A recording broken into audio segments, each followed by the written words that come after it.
Hi friends, how are you? A very good morning. So today 6 मई। चलिए देखते हैं आज क्या था। सबसे पहले तो क्वेरीज आफ्टर द लेक्चर ही सॉल्व करेंगे। तो पहले लेक्चर देखते हैं। देखिए, पेज 1 पे, एडिटोरियल पे, फिर पेज 8 पे सब जगह कोटा सिस्टम के बारे में था। बहुत अच्छी तरह मैं आपको बताता हूँ कि मेंस में अगर आएगा तो आपको how you have to write this answer. Prelims के ऊपर इसके ऊपर क्या क्या आ सकता है, will get into detail. देखिए, कोटा सिस्टम क्या है, एसईबीसी स्टेट लिस्ट क्या है, socially and educationally backward class state list. Central list अलग हुआ करती थी, स्टेट लिस्ट अलग हुआ करती थी। स्टेट लिस्ट तय करती थी स्टेट गवर्नमेंट, सेंट्रल लिस्ट तय करती थी पार्लियामेंट। उसके बाद आर्टिकल 342A है। आर्टिकल 342A कहता है कि प्रेसिडेंट ही डिक्लेयर करेगा, डिसाइड करेगा स्टेट लिस्ट भी with the consultation of the governor. इसकी पूरी डिटेल ना आपको 18 फेब के लेक्चर में मिलेगी। जब से ये थोड़ा सा इसके ऊपर, आपको पता है महाराष्ट्र तमिलनाडु ये लोग कोटाज लेके आते रहते हैं, तो 18 फरवरी के लेक्चर में आपको मिलेगा कि इसका बैकग्राउंड क्या था। थोड़ा सा आप वो बैकग्राउंड लिखेंगे मेंस के अपने पेपर में। उसके बाद आप कहेंगे कि फिर आया जो 9 मार्च का आप लेक्चर अगर देखेंगे तो उसमें हमारा आया था 102nd कॉन्स्टिट्यूशनल अमेंडमेंट बिल, जिसमें एनसीबीसी को कॉन्स्टिट्यूशनल स्टेटस दे दिया गया था। वो क्या कहता है, वो आप 123rd अमेंडमेंट बिल था। जब वो एक्ट आ गई तो वो 102nd कॉन्स्टिट्यूशनल अमेंडमेंट एक्ट आ गई थी। 123rd अमेंडमेंट बिल इसलिए कहते हैं कि जब वो बिल आया है अमेंडमेंट के लिए, वो उसका नंबर जो है 123 है, और जब वो पास होकर एक्ट बन गया तो उसका नंबर हो गया 102। मतलब हो सकता है 21 बिल्स रिजेक्ट हो गए, वो कॉन्स्टिट्यूशन अमेंडमेंट बिल नहीं पास हुए, इसलिए जो नंबर में डिफरेंस है। उसके बाद आप इस चीज़ को मेंशन करिएगा। 9 मार्च के लेक्चर को आप रेफर कर सकते हैं। थोड़ा सा अगर आपको याद रहे, देखिए इससे ये कंसर्न नहीं है, बट ये कोटास के ऊपर बात है, तो आप 16 मार्च का लेक्चर सुनिए। उसमें हमने देखा था कि सेंट्रल एजुकेशन इंस्टीट्यूशन का जो रिजर्वेशन इन टीचर्स एक्ट है, इसके भी कुछ पॉइंट्स अगर आप मेंशन करेंगे तो टीचर को आपके बहुत अच्छा लगेगा, क्योंकि ये पॉइंट्स जो मैं बता रहा हूँ सभी मेंशन करेंगे।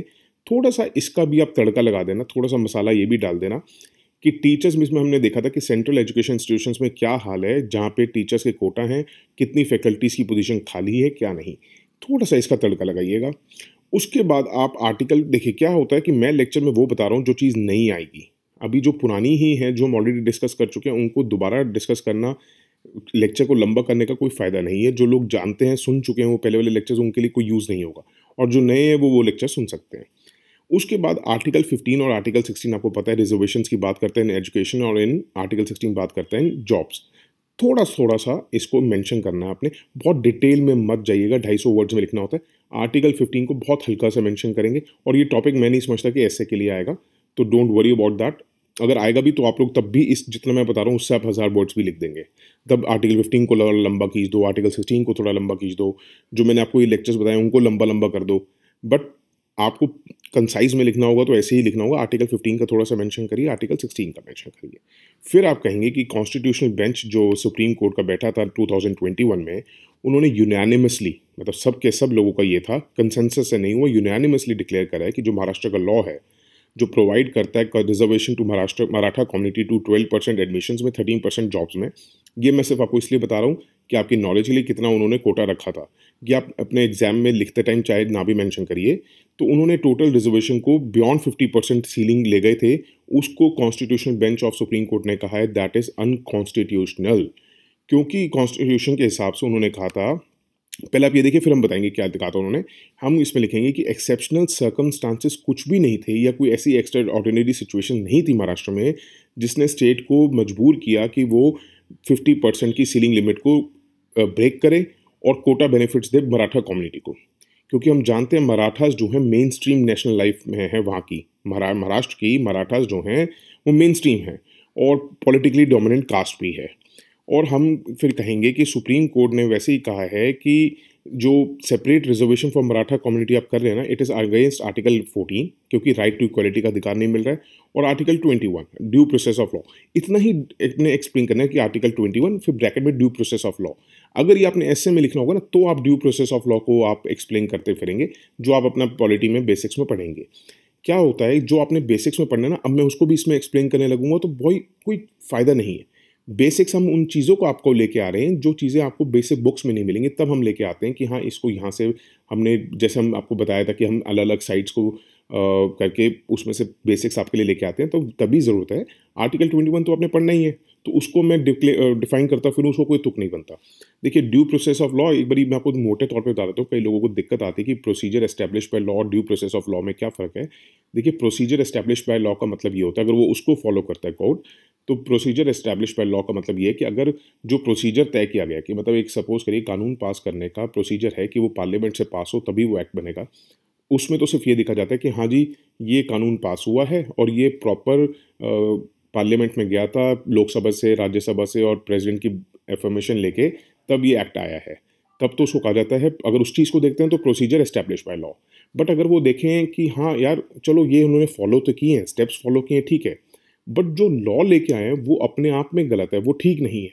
अगर उस चीज़ को भी देखना, उसके इंटेंशन को देखना, उसके अंदर तक देखना कि वो लॉ भी ठीक है या नहीं, प्रोसीजर उन्होंने फॉलो करा है वो अलग चीज़ है, बट वो लॉ भी ठीक है या नहीं, तब उस चीज़ को अगर वो देखते हैं तो उसको कहते हैं ड्यू प्रोसेस ऑफ लॉ, ठीक है।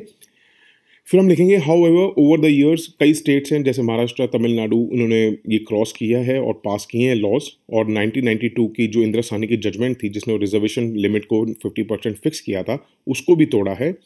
और हम कहेंगे फिर गवर्नमेंट ने क्या कहा है कि जो 50% हमने सीलिंग लगाई है with extra ordinary circumstances exception, इसलिए एक बैलेंस है जिसको हम कहते हैं गोल्डी लॉक सॉल्यूशन।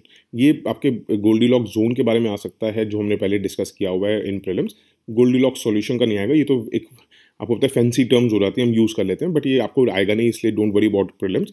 इसमें हम कहेंगे गोल्डी लॉक सॉल्यूशन है, क्यों? क्योंकि 50% से हमने एक राइट टू इक्वालिटी का बैलेंस रखा हुआ है और एक्स्ट्रा ऑर्डिनरी सर्कमस्टांसेस जो हमने दिए हैं स्टेट्स को, वो सिर्फ इसलिए दिए हैं कि ताकि स्टेट के पास सफिशिएंट लैटिट्यूड हो, मतलब मेजर्स हों, ताकि वो अगर कुछ उनको लगता है कि हाँ कोई कास्ट हमारी ऐसी कि बहुत दबी हुई है, बहुत ज़्यादा ज़रूरत है उसको, तो उनको वो इंक्लूड कर सकें, इसलिए एक्स्ट्रा ऑर्डिनरी दे रखे हैं, जो इस मराठा के केस में नहीं मतलब बैठते हैं ठीक। उस पर कोर्ट ने एक और रूलिंग करी है कि अंडर आर्टिकल 342 अब से जो है social and educational backward class की सिर्फ सिंगल लिस्ट होगी, चाहे वो हर स्टेट की और यूनियन टेरिटरीज की, और उसको नोटिफाई करेगा प्रेसिडेंट ऑफ इंडिया।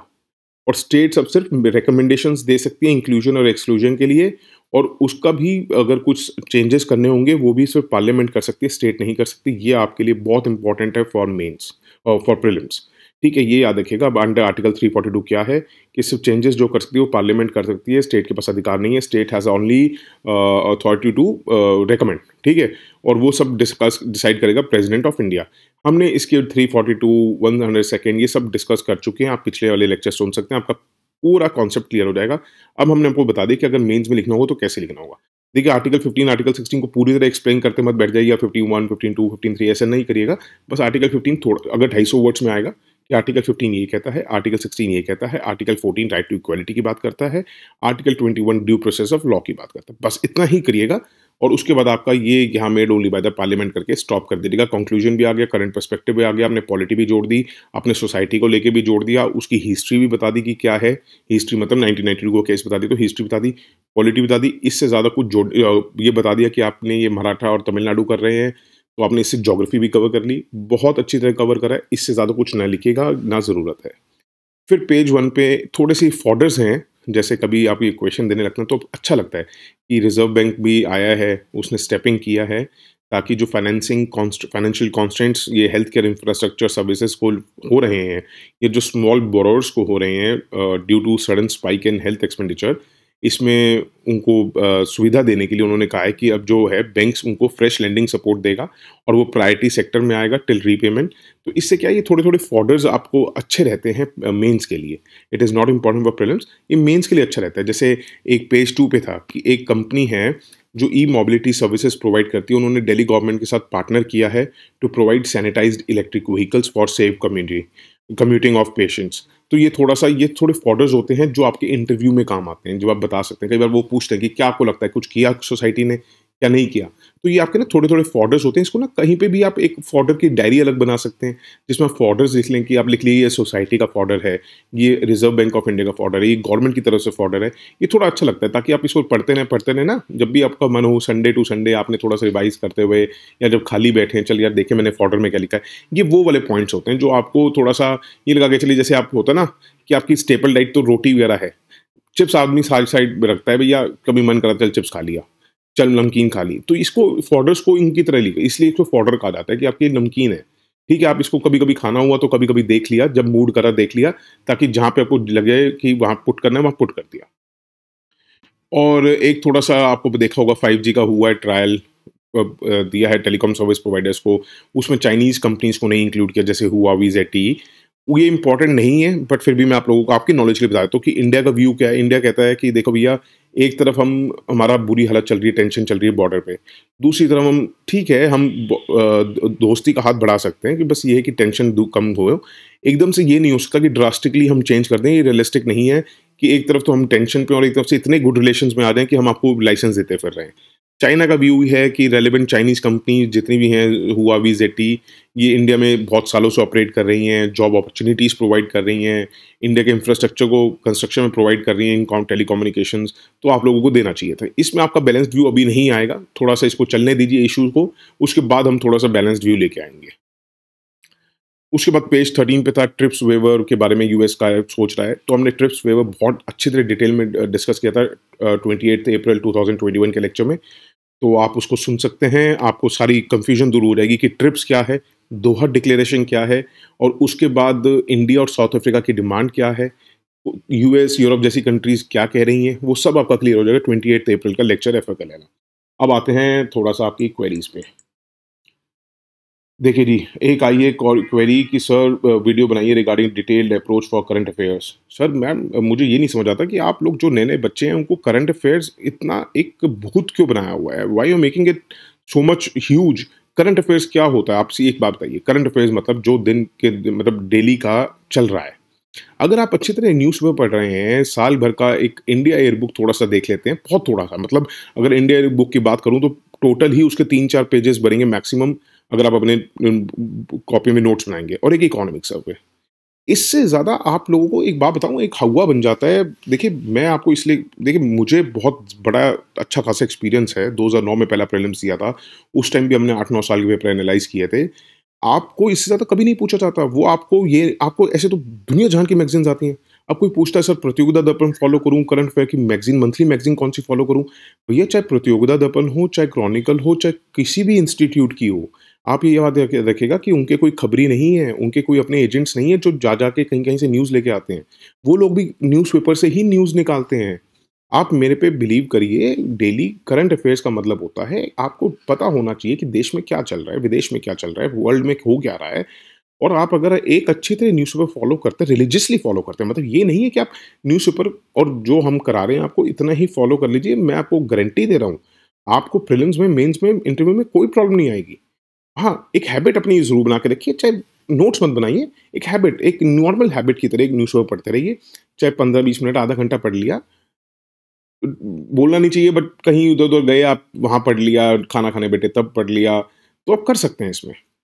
ठीक है? इससे ज़्यादा करंट अफेयर्स की ज़रूरत नहीं है, और बाद में जिस साल आपने देना है उस साल का इकोनॉमिक सर्वे और एक इंडिया बुक। इंडिया बुक का क्या है, थोड़े से बेसिक कॉन्सेप्ट्स आते हैं उसमें से, वो जब आएँगे तो मैं बता दूँगा आपको।